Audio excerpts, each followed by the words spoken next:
Welcome back, everyone. I hope you all are having a great day right now. With that said, I have some interesting stories for you all to listen to. I want you all to sit back, relax, and enjoy. Hey, everyone. I'm very new to posting on here, so please bear with me. I wanted to share my story that had occurred over the past 5 years. The story is about me, whom currently is 20, and my stalker ex, currently 23. The start of a relationship around 2019 to 2021. 5 years ago, I met my ex. I'll call him Alex for my own safety. In early mid 2019, I came across Alex's profile on Instagram and recognized him as a student who attended the same high school as me. I always thought he was attractive, so I followed him on the Instagram, and to my surprise, he actually responded to one of my stories. We started messaging on Instagram back and forth. Then the both of us quickly found out that we liked each other.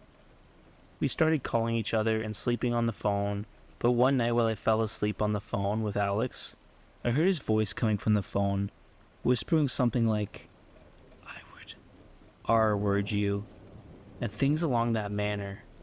I thought I was hearing things, so I brushed it off, and thought I was just dreaming.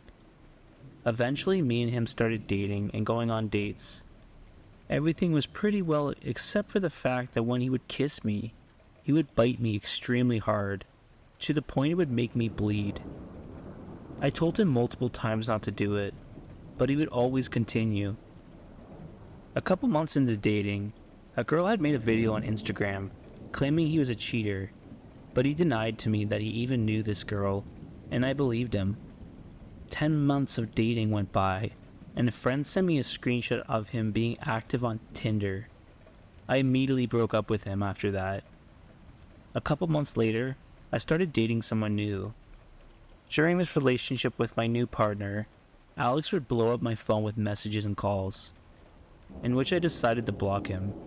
He then started driving past my house every single day.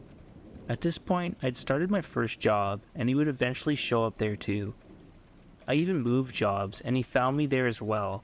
Getting back together 21 to 2023, the situation eventually died down. Randomly out of the blue, I get a flower delivery of pink roses. It had Alex's name on the card attached, but nothing written. Being the stupid 17 to 18-year-old senior in high school, I actually unblocked him and thanked him. He asked to hang out, and I willingly went to hang out with him. Soon after we started texting. My 17-year-old self thought it was cool to be dating a hot, well-known older boy, so I eventually fell back into Alex. After a couple times of hanging out, we started dating again. I eventually lost my feed card to Alex, and we started regularly sleeping with each other. One day he texted me saying that he's surprised for me, then sent me an iCloud file. I opened the file, and it was a video of us having sex. I had no idea he recorded us having sex. I couldn't even consent. I was 17 at the time, and he was 20. Again, stupid 17-year-old me stayed with him regardless of the red flags. Eventually, our relationship became sexually and physically abusive. One night, he raped me, intoxicated and unconscious, and left bruising on my head and abdomen. A couple days after that, I decided enough was enough and broke up with him. The stalking between 2023 and 2024, immediately following the breakup, he would constantly text me and call me. He would beg for me to see him. I kept denying, but he kept going. He would threaten to come on to me in the house in the middle of the night while I was asleep. This happened for a couple of months. During this time, I met someone new, and we started dating.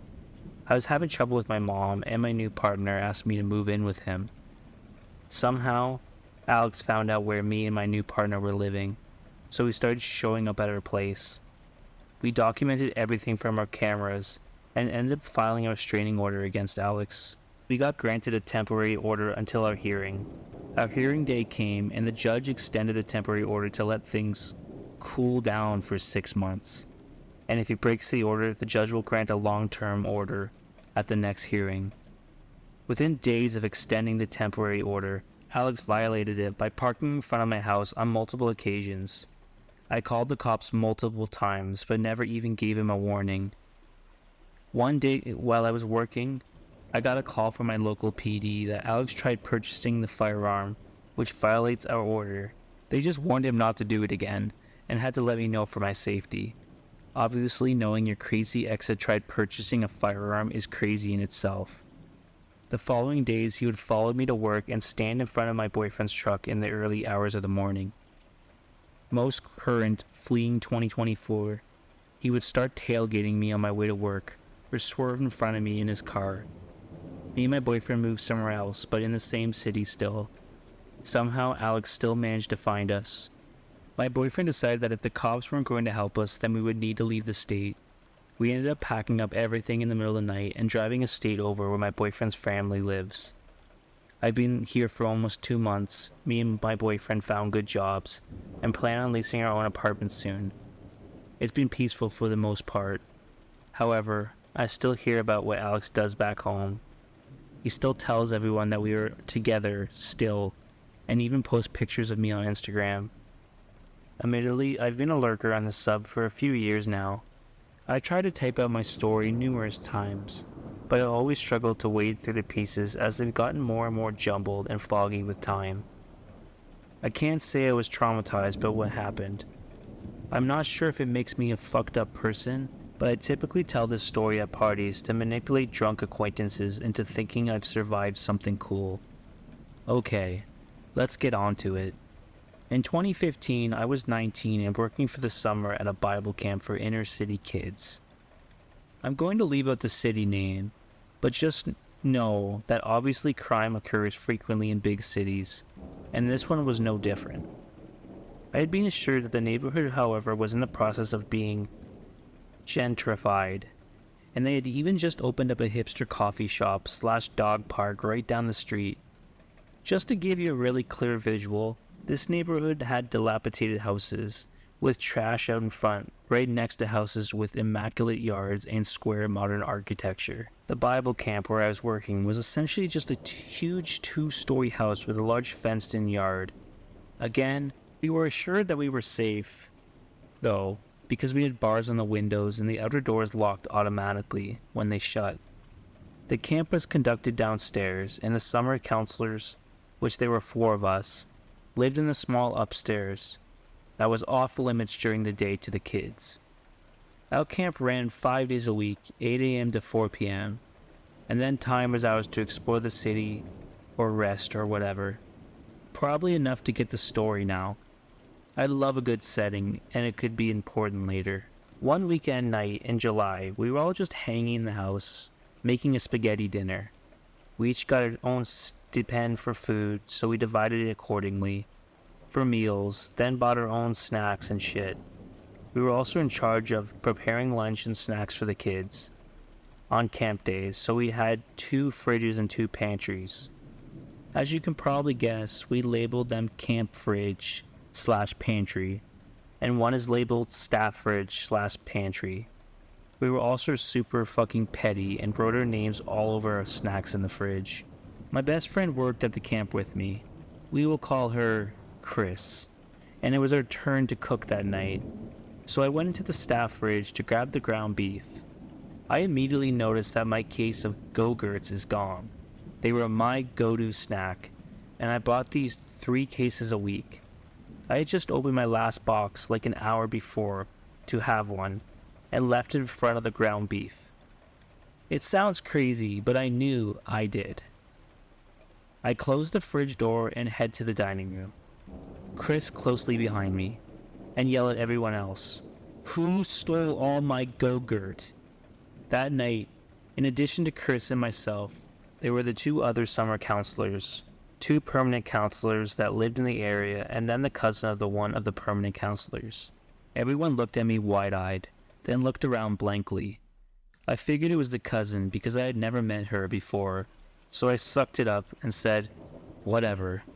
Just if it has a name on it, please don't eat it." Then pulled Chris back into the kitchen to finish up the spaghetti. We all eat dinner, and then the 2 permanent counselors volunteered to do the dishes, because we let them eat with us. The rest of us head back upstairs to get comfy in the sitting room, on the couches, and turn on Family Guy.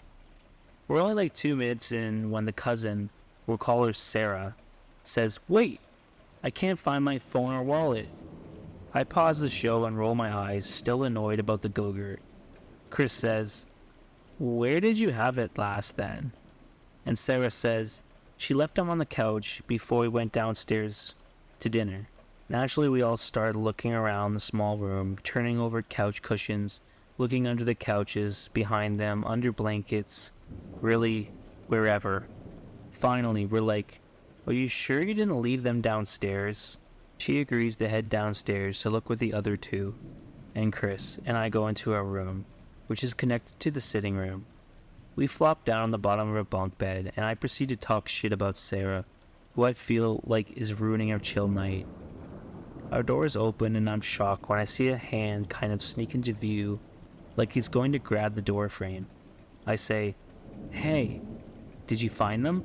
Thinking that Sarah or the other two have somehow made it back upstairs without me hearing them, and have heard me talk shit for the past 5 minutes. But the hand immediately disappears out of the door frame, and there's no response. I look at Chris like, "What the fuck?" And she's looking back at me, confused, because she never saw the hand. I quickly explain what happened, and then we both jump up and head to the top of the stairs. We yell down for the others, and they yell back that they haven't found them yet. By this point, I'm freaked the fuck out, because who is up here with us? Of course we're those people, though, and we start looking around upstairs in our bedroom and other bedroom, and in the sitting room. We find nothing and no one. We decide not to say anything yet, because I might sound insane, and also, how could someone have gotten downstairs so fast without us hearing them? When we get downstairs, Sarah's super upset and crying. Her cousin's saying, "Come on guys, did someone take her stuff?" But Chris and I both know we didn't, and we say so. Sarah screams that obviously someone took them, and then we should just be honest. And then things started to get heated. I finally decided then to tell them about the hand, because I feel like it will maybe reduce the tension between us. It does, but then everyone panics. We run around the house like maniacs, looking in every closet or hiding place the kids use, and find nothing and no one. We end up calling our camp director to come over because the situation has just dissolved into chaos. When he gets there, we're all sitting huddled in the foyer, freaked out, and we explain what we can. He just doesn't seem convinced that someone was in the house, and threatens to call the cops if one of us doesn't give Sarah back her things. Well, none of us fess up, so he calls the cops, and they come over and search the property and take our statements. It seems so dumb as we repeat our stories, but we didn't have much to go off of, but a feeling. They do write a report for the stolen property, and that makes Sarah feel better at least. With the house secure, everyone leaves except us 4 summer counselors who live there. We spend the night in the same room with the door barricaded, reassuring ourselves that we're being stupid, and the phone and wallet will actually turn up somewhere random, and we'll laugh about it. Fast forward a few days, we relaxed a bit. We haven't found Sarah's things like we expected, but nothing else as weird has happened, and we've been occupied with the kids and the job in general. The kids have all gone home at this point, and it's just the 4 of us again. At the house, we finish cleaning up the outside, lock the gate, and head in the dining room door. We're all hungry and want snacks. Chris gets to the kitchen first and says, "Someone left the kitchen door open again." I mean, it's kinda weird, but kids go in and out that door all day, so of all the doors to be open, this is the least weird. She shuts it, then I notice that the staff fridge door is also cracked open.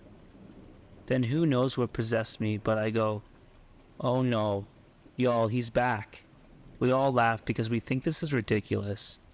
Chris grabs a broom, holds it as a weapon, and says, "Let's get him, girls." She starts to throw open the pantry doors, screaming, "Where the fuck are you, motherfucker?" And we know, "You're in here. Show yourself."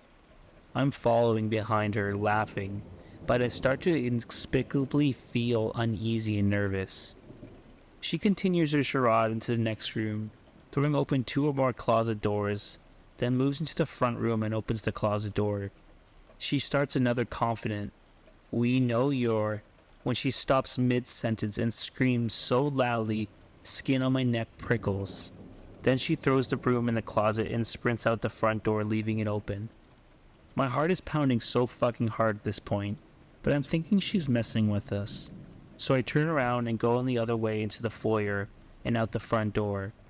I see her booking it down the street towards the coffee shop, and I'm like, okay, what is she doing? As soon as I turn back around to find the others, he's just there. An older man, looks really dirty, has hardly any teeth. He's just grinning at me. He has his hands up and says, "I didn't mean no harm," while slowly backing away down the street into the other direction. It's so creepy because even though he says this, it's like he doesn't mean it. It's like his tone and the grin are mocking me. I'm frozen for a second, then I sputter, "You can't just, leave." And he just says again with this goddamn grin, "I didn't mean no harm," then turns and runs. I fumble in my pocket for my phone and dial 911, then go to follow him, but as soon as I reach the edge of the house, he's gone. Next events are kind of a blur. It sounds wild, but we really all thought we just freaked ourselves out. No way in hell did we actually think someone was in the house. The cops took our statements and reminded us that we needed to keep the doors shut at all times, no matter what. Our director apologized profusely for not initially believing us. My parents wanted me to come back home for the remainder of the summer, but I was like, what else could happen? Chris was the one who had it the worst. She was terrified to stay in that house. She told me later that when she opened the door, he was just grinning at her with dead eyes, like he was waiting for her to finally find him. She said she will never forget his face. We're still best friends at almost 30, and I can't bring up that summer to her if she hasn't been drinking. That's basically it. I think what kept me up at night after that were just unanswered questions, like how long had he been in this house? Why did he randomly decide to take the phone and wallet off the one person who didn't work there? Had he listened to our private conversations? Watched us get dressed and shower? How much food had he stolen that we didn't notice? Where the fuck had he gone when we were looking for him on spaghetti night? What hiding places did we miss? Was he under my bed at night? Or at any point during my stay? I don't know. All these answers, and I know I'll never have them, but I'm thankful our interaction wasn't worse, I guess. So creepy grinning squatter who lived among us, God knows how long, let's not meet. I want to thank you all for listening, being continued subscribers, and liking my videos. You all means the world to me. And I know I've been very inconsistent, but I'm going to try to better this. With that said, thank you all for listening, and as always, stay depraved.